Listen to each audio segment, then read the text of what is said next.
दोस्तों, आज जो भूतिया किस्सा बताने जा रहा हूँ वो एक मेले से जुड़ी है जहाँ हर साल लाखों श्रद्धालु आस्था की डुबकी लगाने जाते थे। वहाँ हर कोने में भक्ति, भीड़ और एक अनोखी ऊर्जा का एहसास होता था। लेकिन इस विशाल मेले में कुछ कहानियाँ ऐसी भी छिपी हैं जो डर और रहस्य से भरी हुई हैं। यह किस्सा हरिद्वार के कुंभ मेले का है। रोहित और उसकी पत्नी माया पहली बार मेले में गए थे। हर ओर साधु संत, पंडाल और गंगा के घाट की रौनक थी। दोनों एक गली से गुजर रहे थे जब उन्होंने एक दुबले पतले साधु को देखा जो आग के चारों ओर बैठा था।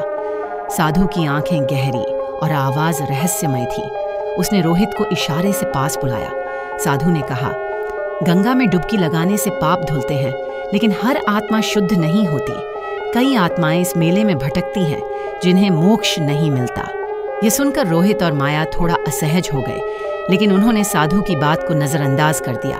रात में जब वे अपने टेंट में आराम कर रहे थे तो रोहित को किसी के जोर जोर से हंसने की आवाज आई। उसने बाहर झांका तो वहीं साधु टेंट के पास खड़ा था, लेकिन इस बार उसकी आंखें लाल और चेहरा विकृत था।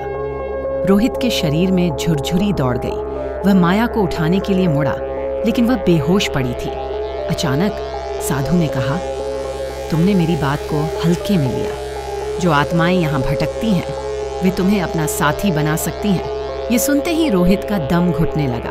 उसने किसी तरह हिम्मत जुटाई और गंगा जल की बोतल से साधु पर छींटे मारे। साधु जोर से चिल्लाया और धुएं में बदलकर गायब हो गया। अगले दिन उन्होंने स्थानीय लोगों को यह किस्सा सुनाया। एक बूढ़े ने कहा, यह साधु कोई आम व्यक्ति नहीं था। हर कुंभ में उसकी परछाई देखी जाती है। वह उन आत्माओं का प्रतीक है जिन्हें मोक्ष नहीं मिलता।